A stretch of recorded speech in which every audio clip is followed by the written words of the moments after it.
Hello all welcome back to our YouTube platform daily current affairs session. ఇదే మొదటిసారిగా నా classes చూడడం జరిగితే సబ్స్క్రైబ్ చేసుకోండి. కంటెంట్ నచ్చితే మాత్రం ఖచ్చితంగా లైక్ ఇవ్వండి.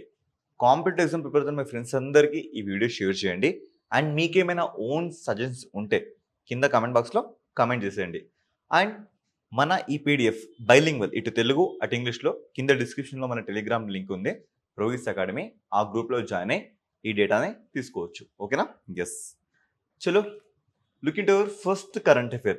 చూడండి ఏంటి, షెట్టిహల్లి వైల్డ్ లైఫ్ శాంక్చురీ ఎందుకు వార్తల్లోకి వచ్చింది? సో షెట్టిహల్లి వైల్డ్ లైఫ్ శాంక్చురీ అనేది ఇది మనకి కర్ణాటకలో లొకేట్ అయింది. అర్థమవుతుందా?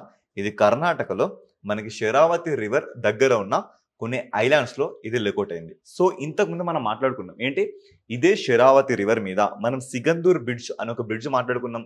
దాని లెంత్ 2.44 మీటర్స్ ఉంటుంది. 2.44 కిలోమీటర్స్ లెంత్ ఉంటుంది.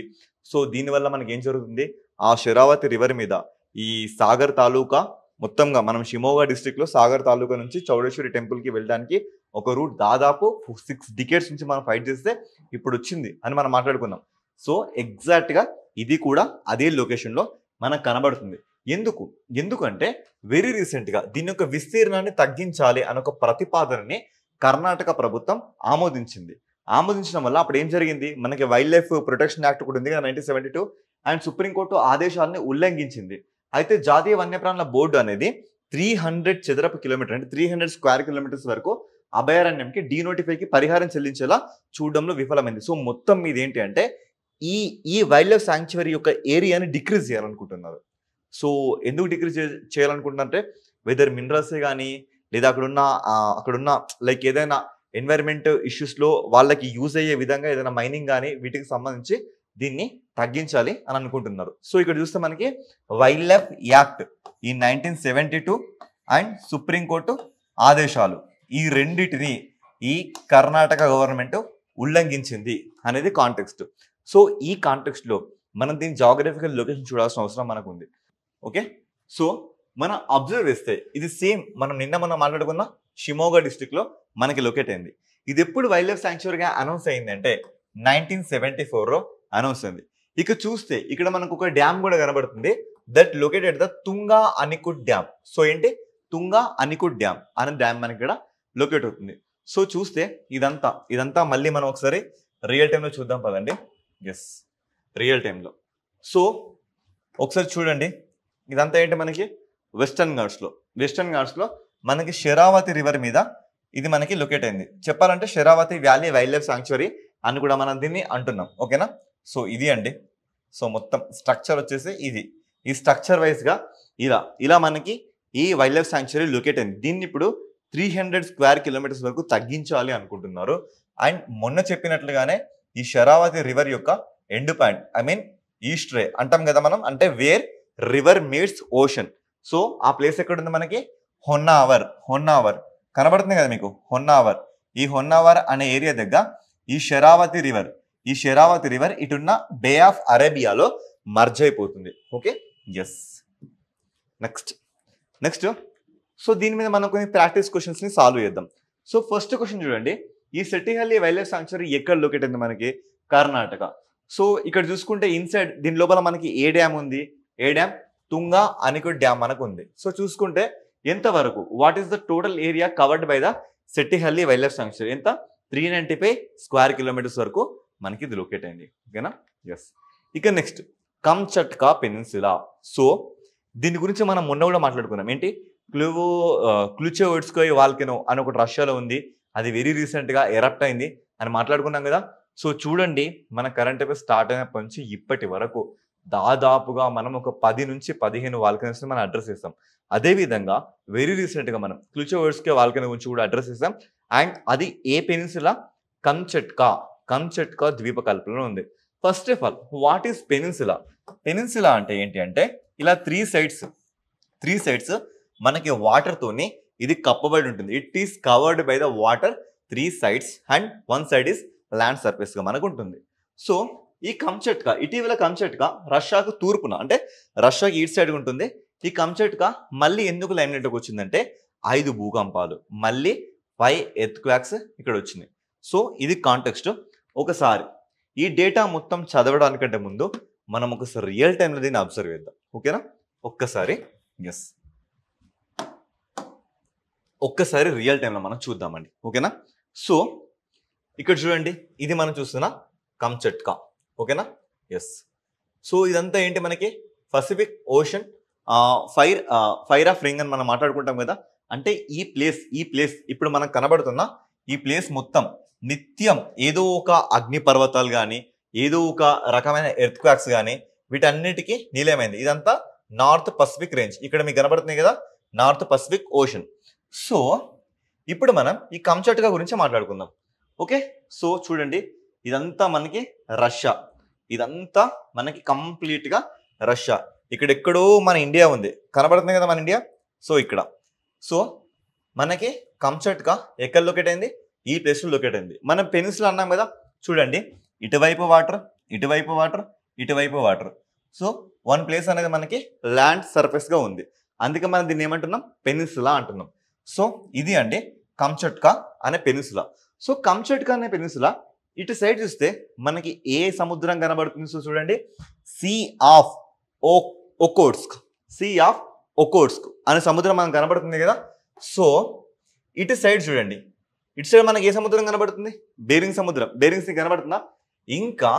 ఇంకా మనం పైకి వెళ్తే ఇక్కడ ఇక్కడ మనకు కనబడేది ఏంటంటే బేరింగ్ స్ట్రైట్. తెలుగులో మనం బేరింగ్ జలసంధి అంటాం. సో గుర్తుపెట్టుకోండి, ఇవన్నీ huge important points, huge important points. ఒకసారి చూడండి, మనం మాట్లాడుకుందాం కదా నిన్న. ఇదే మనం మాట్లాడుకున్న క్లుచోవోడ్స్కై వాల్కనో. సో చూడండి, ఈ వాల్కనో ఏ లెవెల్లో ఉంది, కింద సిటీ ఏ లెవెల్లో ఉంది, ఒక్కసారి మీరే చూసి అజ్యూమ్ చేసుకోండి. ఓకే, సో ఇలా మనకి it covered with completely ice అన్నట్లుగా ఇలా మనకి వెరీ రీసెంట్గా వాల్కనోస్ కానీ, ఎర్త్ క్వాక్స్ కానీ ఇలా ఎరప్ట్ అవుతూ ఉన్నాయి మనకి. సో ఈ రకంగా మీరు దాన్ని కంప్లీట్ రియల్ టైంలో విజువల్ చేయొచ్చు. ఓకే, సో మనం మాట్లాడుకున్న కంచట్కా పెనిన్సులా అనేది ఇది కంప్లీట్గా రష్యాకి కంప్లీట్గా ఈస్ట్ సైడ్లో లొకేట్ అయింది. సో ఇదంతా చాలా దట్టమైన పర్వతాలతోనే కూడుకున్న ఒక ఏరియా. ఒకసారి కంప్లీట్గా చూసి అర్థం చేసుకోండి. సో చూడండి, ఎంత కంప్లీట్గా ఈ కిందున్న ప్లేట్స్, టెక్టోనిక్ ప్లేట్స్ ఉంటాయి కదా, వాటి చలనం వల్ల కానీ, వాటి లోపల ఉన్న ఎక్స్ట్రాఆర్డినరీ ప్రెషర్స్ వల్ల కానీ ఇక్కడ ప్రతిసారి ఇలా భూకంపాలు కానీ, వాల్కనస్ ఎరప్షన్ కానీ జరుగుతూ ఉంటుంది. సో ఇప్పుడు ఈ డేటా మనం చూద్దాం. సో చూస్తే ఏంటి, ఇటు మనం చూస్తే ఒకోట్స్క్ అనే ఒక సముద్రం, అటు చూస్తే బేరింగ్ అనే సముద్రాల మధ్య ఇది మనకి లొకేట్ అయింది. ఇక్కడ జియో థర్మల్ యాక్టివిటీ ఎక్కువ ఉంటుంది, అంటే భూమి నుంచి వేడి ప్రతిసారి ఎక్కువ వస్తుంది. అవునా కదా? నెక్స్ట్ చూసుకుంటే ఇదంతా ల్యాండ్ ఆఫ్ ఫైర్ అండ్ ఐస్ల మధ్య ఉంది. అవునా కదా? ఐస్ ఉంది, ఫైర్ కూడా అదే లెవెల్లో మనకు ఉంది. సో చూసుకుంటే ఇక్కడ మనకి 29 యాక్టివ్ వాల్కనస్ ఉన్నాయి, మొత్తంగా 150 వాల్కనస్ ఇక్కడ ఉన్నాయి. ఇక్కడ చూసుకుంటే దీని సైజ్ వచ్చేసి మనకి న్యూజిలాండ్ అంత పెద్ద సైజుగా ఉంది. ఇక్కడ 3 లాక్ వరకు జనాభా ఉన్నారు. ఇదే విధంగా మనం మాట్లాడుకున్న క్లుచోవోడ్స్క్ వాల్కనస్ సంబంధించిన అక్కడ ఉన్న ఏరియాస్ కూడా ఇక్కడ ఉన్నాయని ఇది చెప్తుంది. ఓకే, నెక్స్ట్ కొన్ని ప్రాక్టీస్ క్వశ్చన్స్ మనం చూద్దాం. What is the Kamchatka famous for? It is famous for what? It's is a land of fire and ice. The Kamchatka is the one of the wildest regions of the world. So ఇది చాలా wildest అన్నట్లు. Next కంచట్కా ఎక్కడ locate అయింది మనకి? Eastern Russia. ఇటు side చూస్తే మనకి ఒకోట్స్కా, ఇటు సైడ్ అటు చూస్తే మనకి బేరింగ్ సీ. సో ఇలా మనకి ఇది లొకేట్ అయింది. ఓకేనా? Next Bedouins. ఈ బెడౌయిన్లు అనే ట్రైబ్స్ మనకి మళ్ళీ వార్తల్లోకి వచ్చారు. యాక్చువల్గా వీళ్ళు అరబ్ ప్లేట్స్కి చెందిన వాళ్ళు అన్నట్లుగా. సో ఎందుకు వచ్చారంటే, వెరీ రీసెంట్గా సిరియా అనే కంట్రీలో డ్రూస్ అనే మైనారిటీ అండ్ సున్నీ బెడౌయిన్లు వీళ్ళ మధ్య చాలా పెద్ద ఘర్షణ జరిగింది. ఈ ఘర్షణలో దాదాపుగా ఈ కమ్యూనిటీ వార్లో దాదాపుగా 300 పీపుల్ వరకు మరణించడం జరిగింది. ఇది చాలా పెద్ద ఇష్యూ జరిగింది ఇంటర్నేషనల్ వైడ్గా. ఈ కాంటెక్స్ట్లో మళ్ళీ మనకి అసలు బెడౌయిన్స్ అంటే ఎవరు, వీళ్ళు ఎక్కడుంటారు, వీళ్ళు ఏం చేస్తారు, అసలు బెడౌయిన్ అంటే అర్థం ఏంటి, ఈ రకం క్వశ్చన్స్ పడే ఛాన్సెస్ మనకు ఉన్నాయి. ఓకేనా? ఫస్ట్లీ ఈ బెడౌయిన్ ఇక్కడ చూడగానే మీకు ఏమర్థమవుతుంది, సమ్ అరబిక్ షేక్స్ ఇక్కడ మనకు ఉన్నారు, క్యామెల్స్ ఉన్నాయి, డిసర్ట్ ఒకటే మనకు కనబడుతుంది. సో బేసిక్ ఇన్ఫర్మేషన్ ఈ ఇమేజ్ నుంచి మనకు దొరికింది కదా. చలో చూసేద్దాం. ఇప్పుడు చూసేస్తే వీళ్ళు సంచార జాతులు, అరబిక్ మాట్లాడే తెగలు. వీళ్ళు ఉత్తర ఆఫ్రికా కానీ, ఈ సౌదీ అరేబియా రేంజ్లో కానీ వీళ్ళు మనకు కనబడతారు. అసలు బెడవిన్ అంటే అర్థం ఏంటి అంటే ఎడారి నివాసి. సో ఏంటి ఎడారి నివాసి. వీళ్ళు చూడండి ప్రధానంగా పశువులైన ఒంటెలు కానీ గొర్రెలు కానీ మేకల్ని కానీ మేపుతూ సో ఇలాంటి అరిడ్ రేంజెస్ లో వీళ్ళు బ్రతుకుతుంటారు. వీళ్ళు జీవనోపాధికి ఆధారమైన జంతు జాతుల ప్రకారంగా వీళ్ళు మనకి వర్గీకరించబడ్డారు. ముఖ్యంగా వీళ్ళు ముస్లింలు ఏ తెగకి చెందిన వాళ్ళు, ఏ తెగకి సున్నీలు, ఏ తెగకి చెందిన వాళ్ళు వీళ్ళు సున్నీస్. ఓకేనా, వీళ్ళు సున్నీస్ ముస్లిమ్స్. రేపు పొద్దున షియాస్ ముస్లిం అనే స్టేట్మెంట్ వస్తుంది. సో జాగ్రత్త. సో ఈ రకంగా వీళ్ళు మళ్ళీ మనకి లైమ్ లైట్ లోకి వచ్చారు. ఒకసారి వీళ్ళకి సంబంధించిన క్వశ్చన్స్ మనం అబ్జర్వ్ చేస్తే what are the Bedouins known for? Bedouins దేనికి నోన్ ఫర్? దేనికి? వీళ్ళు పశువుల్ని మేపుతూ గొర్రెల్ని కానీ ఒంటల్ని కానీ వీటిని మేపుతూ అరిడ్ రేంజెస్ లో మనకు కనబడతారు. Next which religion is the Bedouin? ఏ రిలీజియన్? Sunni Muslims. ఇలా మనకి క్వశ్చన్స్ పడడానికి చాయిసెస్ ఉంది. ఇక నెక్స్ట్ చికున్ గున్యా. ఇంకా చికున్ గున్యా గురించి చెప్పడానికి ఏముంది, మనందరికీ తెలిసిందే. చాలా ఎక్సెసివ్ పెయిన్ మనకి ఈ ఎముకల్లో కానీ ఈ నర్వ్స్ కానీ అసలు కదలకుండా ఒక స్టాచ్యూ లాగా ఉండే సిచ్యువేషన్ ని మనం చూడొచ్చు. సో దీన్ని మనం ఏమంటున్నాం? చికెన్ గున్యా సిండ్రోమ్ చికెన్ గున్యా అంటున్నాం. ఎందుకు అసలు చికెన్ గున్యా మళ్ళీ ఎందుకు ఇప్పుడు లైమ్ లైట్ లోకి వచ్చిందంటే ఈ చికెన్ గున్యా మీద చైనాలో ఒక ఎమర్జెన్సీ సిచ్యువేషన్ ని ఏర్పాటు చేయడం జరిగింది. అర్థమవుతుందా? ఇటీవలి కాలంలో చికెన్ గున్యా మీద ఎమర్జెన్సీ విధించిన దేశం ఏంటి? సరే ఇట్లా కూడా పడతాయంటే గ్రూప్ 2 పేపర్ December 17 జరిగింది తెలంగాణలో. దాంట్లో చూడండి ఇలా పడతాయా అనే క్వశ్చన్ కి అక్కడ మీకు ఆన్సర్ దొరుకుతుంది. ఖచ్చితంగా పడతాయి. అర్థమవుతుందా? సో వెరీ రీసెంట్ గా చికెన్ గున్యా జ్వరం వచ్చే ప్రమాదం ఉన్న వారిని రక్షించడానికి చైనాలో ఆరోగ్య మంత్రిత్వ శాఖ ఇటీవల ఏంటి ఒక ఎమర్జెన్సీ డిక్లరేషన్ నిర్వహించడం జరిగింది. ఓకేనా? ఎస్. అసలు చికెన్ గున్యా అంటే ఏంటి, అసలు ఇది ఎలా వస్తుంది, దీనికి సంబంధించిన కొన్ని ఇష్యూస్ మనం అడ్రస్ సరిపోతుంది. ఫస్ట్ ఆఫ్ ఆల్ ఇది ఒక mosquito borne viral disease. So this statement very very very very important.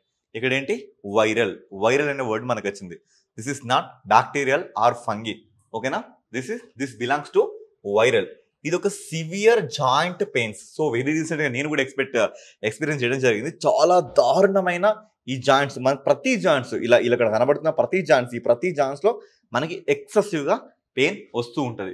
ఇక తర్వాత ఈ వర్డ్ ఏంటంటే ఆఫ్రికాలో మకోండే లాంగ్వేజ్ కి చెందిన వర్డ్.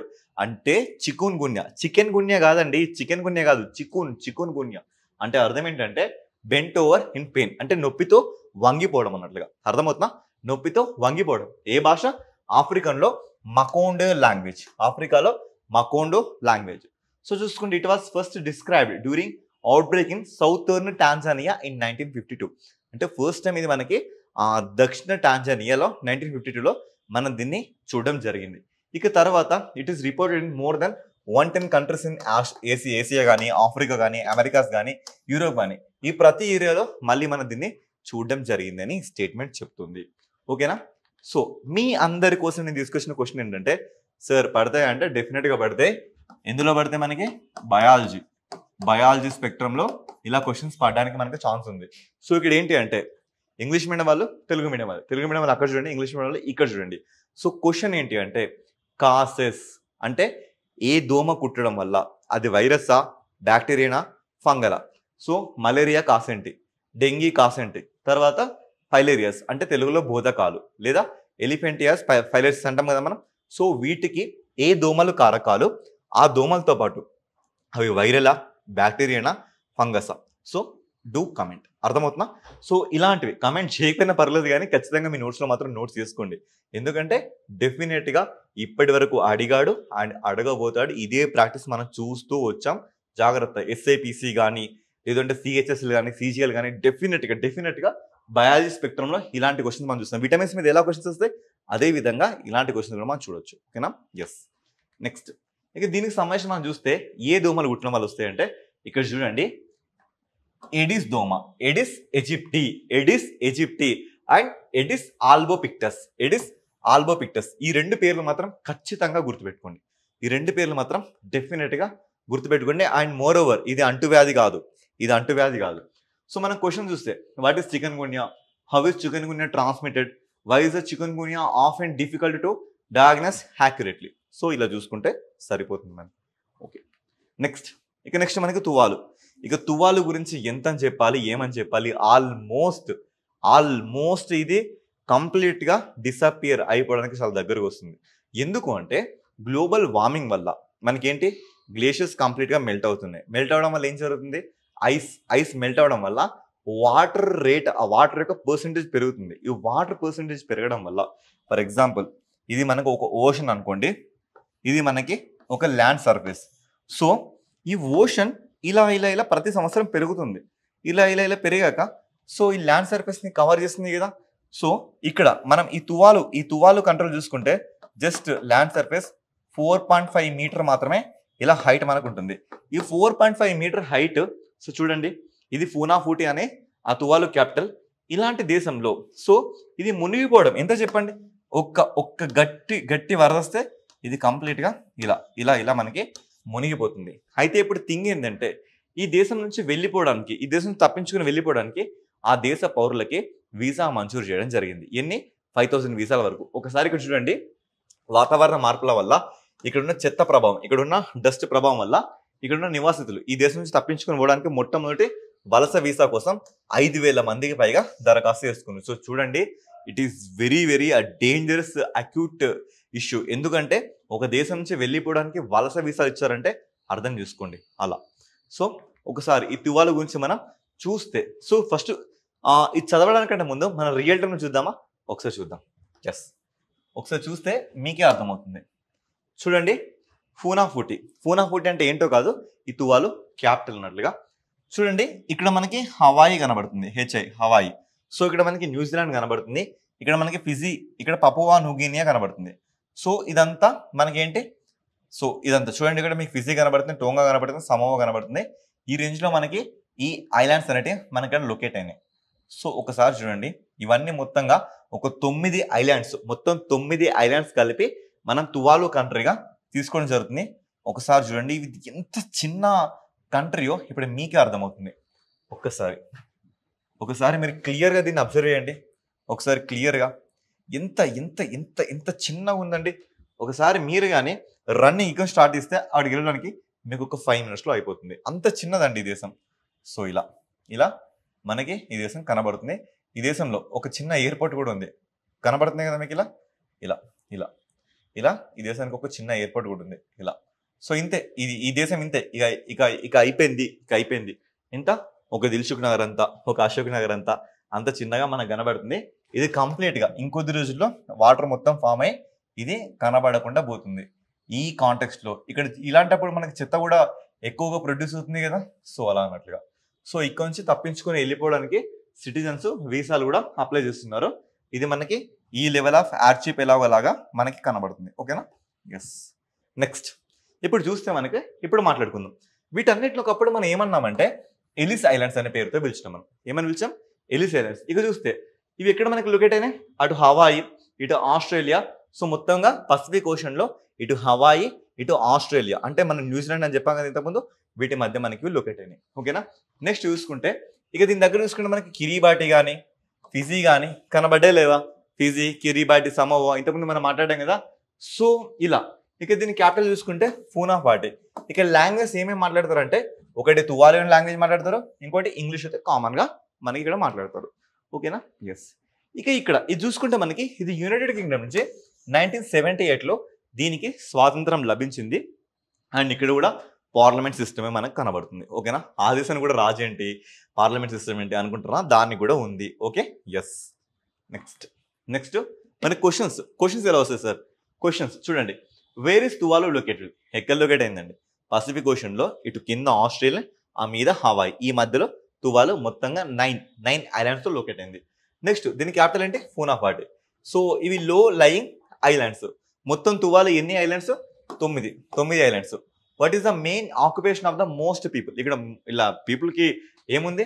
అందరికీ సబ్సిస్టెన్స్ ఫార్మింగ్, చేపలు పట్టడం కానీ లేదా అక్కడ ఉన్న ఏదో ఒకటి అలా చేసుకోవడం కానీ వాళ్ళకి మిగిలింది.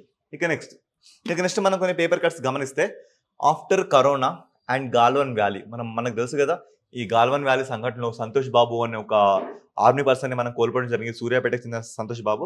అప్పటి నుంచి చూడండి చైనా వాళ్ళకి మన వీసాలు కానీ మన వాళ్ళకి వీసాలు కానీ ఇవ్వడం అనేది బంద్ అయిపోయింది. సో ఇప్పుడు ఏం జరుగుతుందంటే చైనీయులకి భారత పర్యాటక శాఖ వీసాలు మంజూరు చేయడం జరుగుతుంది. మళ్ళీ ఇప్పుడు మనం వీసాలని పునరుద్ధరించుకోవడం జరుగుతుంది. అర్థమవుతా? ఇటీవల ఏ దేశంతో మళ్ళీ మనం వీసాలు పునరుద్ధరించుకున్నాం ఆఫ్టర్ కరోనా ఇన్సిడెంట్ తర్వాత? అనలాగా మనం క్వశ్చన్ చూడొచ్చు. నెక్స్ట్ చూసుకుంటే ఇది తెలంగాణ ఆస్పెక్ట్లో చూసుకుంటే ఇక్కడ చూడండి, రచయిత మోహన్ గురుస్వామికి, రచయిత పేరేంటి మోహన్ గురుస్వామికి ఎవరిది జైపాల్ రెడ్డి డెమోక్రసీ అవార్డు ఇవ్వడం జరుగుతుంది. సో జైపాల్ రెడ్డి ఈయన చాలా ఒక senior Congress leader in Telangana కదా. ఎస్, ఇక్కడ చూసుకుంటే ప్రముఖ రచయిత మోహన్ గురుస్వామి గారికి జైపాల్ రెడ్డి డెమోక్రసీ అవార్డుకి ఇవ్వడం జరుగుతుంది. ఎవరు ఆధ్వర్యం దీన్ని ఇస్తున్నారంటే ఇక్వాయ్ లా స్కూల్ డైరెక్టర్ ప్రొఫెసర్ రవిశేఖర రాజు దీన్ని తెలపడం జరిగింది. సో మీకు ఇలా స్టేట్మెంట్స్ పడితే సో చూడండి, మనకి హైడ్రా ఇన్సిడెంట్ మీద కూడా మనకి చాలా వరకు అడిగారు. దీనికి సంబంధించిన చైర్మన్ ఎవరు శ్రీని రాజు అనుకుంటూ మనకు పడ్డాయి లేదా గ్రూప్ 2లో. సో అదే విధంగా ఇలాంటి వాటిని చాలా జాగ్రత్తగా నోట్ చేసుకుని పెట్టుకోండి. చాలా అంటే చాలా జాగ్రత్తగా నోట్ చేసి పెట్టుకోండి. ఓకేనా? సో డెఫినెట్గా వస్తాయి. సీఎం చేతుల మీద అవార్డు ఇస్తున్నారంటే ఖచ్చితంగా గుర్తుపెట్టుకోవాలి. ఇక నెక్స్ట్ ఈ రోజు జూలై 24 ఏంటి, ఇది ఇన్కమ్ ట్యాక్స్ డే. అసలు సిచ్యువేషన్ ఏంటంటే సిపాయిల వారం మనకి గుర్తుంది కదా, సిపాయి మీటిని 1957 జరిగింది. అప్పుడు బ్రిటిష్ దగ్గర డబ్బు మొత్తం అయిపోవడం జరిగింది. ఆ కాంటెక్స్ట్లో ఆ కోల్పోయిన డబ్బుని ఎలా రిట్రైవ్ చేసుకోవాలి, ధనవంతుల మీద ఇన్కమ్ ట్యాక్స్ని వెయ్యాలి అన్నప్పుడు ప్రిపేర్ అవ్వడం జరిగింది. ఎవరి ఆధ్వర్యంలో అంటే ఇక చూడండి, జేమ్స్ నికల్సన్ అనే స్కాట్లాండ్ ఆర్థికవేత్త ఈ ఐడియా బ్రిటిష్కి ఇవ్వడం జరిగింది. ఎవరు? James Nicholson. పేరేంటి? James Nicholson. ఎప్పుడు? 1860 జూలై 24. ఇక ఆ రోజు నుంచి ఈ రోజు దాకా ఇది ఇలాగే మనకి ప్రతి సంవత్సరం ఇన్కమ్ ట్యాక్స్ డేగా పడుతుంది. ఇక ఇన్కమ్ ట్యాక్స్ గురించి చూస్తున్న స్లాబ్స్ మనం చూసుకుంటే ఖచ్చితంగా ఈ స్లాబ్స్ మనకి ఐడియా ఉండాలి. 0 నుంచి 4 lakhs అయితే ఎలాంటి ట్యాక్స్ కట్టద్దు. 4 to 8 lakhs అయితే 5% కట్టాలి. 8 to 12 lakhs అయితే 10%, 12 to 16 lakhs అయితే 15%, 16 to 20 అయితే 20%, 20 to 24 అయితే 25%, 24 ఎబో ఎంత సంపాదించినా ఇంకెంత 30% మనం ట్యాక్స్ కట్టాలి అని చెప్పడం జరుగుతుంది. Okay, yes. సో ఇవి అండి ఈరోజు కరెంట్ అఫైర్స్. ఇంతకంటే మోర్ డేటాతో మళ్ళీ కలుసుకుందాం. వీడియో రీచ్ కోసం మ్యాక్సిమం పీపుల్కి ఈ వీడియోని షేర్ చేయండి. ఓకేనా? Thank you.